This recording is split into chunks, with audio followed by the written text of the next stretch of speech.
আসুন দেখি কিভাবে ছোট জন এই বন্দুক ঘরটিকে একটি কার্যকরী বাড়িতে রূপান্তর করতে পারে। একটি ধ্বংসপ্রাপ্ত পরিবার হওয়ার পর ছোট জন অবিলম্বে ৩ বর্গমিটারেরও কম এই ছোট্ট বাড়িটি কিনতে ১ মিলিয়ন খরচ করেছেন। প্রচলিত বিন্যাস কোনো স্থান ছেড়ে দেয় না, পুরো বাড়িটিকে একটি সংকেত বন্দুকের মতো মনে করে। এত স্মার্ট হওয়ায় তিনি প্রথমে প্রবেশদ্বারে জুতার ক্যাবিনেটের সেট তৈরি করেন। উপরের অংশটি অর্ধেক জীবনকালের সমস্ত গৌরব প্রদর্শন করে এবং কাচের দরজাটি একটি উচ্চশেষ স্পর্শ যোগ করে।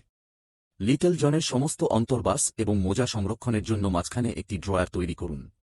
চামড়ার জুতা এবং আজের জন্য নিচে স্থান সহ। তার ব্যাগ ঝুলানোর জন্য একটি ছিদ্রযুক্ত বোর্ড এবং নিচে একটি ভাঁজ করা চেয়ার যোগ করুন। দেওয়ালে একটি লুকানো জলের ট্যাঙ্ক পুঁতে দিন এবং প্রাচীর মাউন্ট করা টয়লেট ইনস্টল করুন। উপরে একটি ঝরনা মাথা ইনস্টল করুন যাতে ছোট জন একই সাথে টয়লেট এবং ঝরনা ব্যবহার করতে পারে। খুব সুবিধাজনক। একটি মিনি রান্নাঘরের জন্য একটি আঞ্জন কুকার এবং একটি সিঙ্ক ইনস্টল করে প্রাচীরের বিপরীতে একটি মেঝে ক্যাবিনেট তৈরি করুন।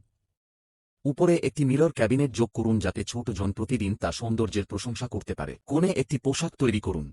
উপরে ঋতু ক্লথস বাইরে সংরক্ষণ করুন, তার জামাকাপড় মাঝখানে ঝুলিয়ে রাখুন এবং নিচে ব্যাগ এবং ঋতুর বাইরের কাপড় রাখুন। এটি একটি স্ত্রীকে বিয়ে করার জন্য তার সমস্ত সঞ্চয় করার জন্য ড্রয়ার হিসাবেও কাজ করতে পারে। এটি সুন্দর এবং ধুলোরোধী রাখতে কাচের দরজা বন্ধ করুন। কম্পিউটারের সাথে পড়াশোনা এবং কাজ করার জন্য জানালার পাশে একটি ডেস্ক রাখুন। এটি একটি ডাইনিং টেবিল হিসাবে ব্যবহার করা যেতে পারে যখন তিনি অধ্যয়ন করতে ক্লান্ত হন, যাতে তিনি সেখানে একটি সুস্বাদু খাবার উপভোগ করতে পারেন। এবং অবশ্যই গ্যালভানাইজড স্কয়ার স্টিল ব্যবহার করে একটি বিছানা ফ্রেম তৈরি করুন। স্ক্রু কিনতে এবং দৃঢ়ভাবে এটি ঠিক করার জন্য তার খালার কাছ থেকে কিছু টাকা ধার করুন। এটি পরিবেশ বান্ধব কাঠের ব্যহাবরণ দিয়ে মোড়ানো, ১০,০০০ বছর ধরে টেকসই। তারপরে একটি নরম গদি যোগ করুন এবং দেয়ালের বিরুদ্ধে নরম প্যাডগুলি আটকে দিন। এখানেই ছোট জন দেরি করে জেগে থাকে একটি বড় বাড়ির স্বপ্ন দেখে। এরপর বিছানার মাথায় একটি গর্ত খনন করুন এবং বিছানার আগে যে বইগুলি পড়েন তা ধরে রাখার জন্য দেয়াল পোস্টার হিসাবে কয়েকটি বোর্ড তৈরি করুন। সুবিধাজনক ফোন চার্জ করার জন্য সুইচ এবং সকেট ইনস্টল করুন। প্রতিদিনের কোরিয়ান নাটকের জন্য বিছানার শেষে একটি প্রজেক্টর স্ক্রিন ইনস্টল করুন। সহজ অ্যাক্সেসের জন্য একটি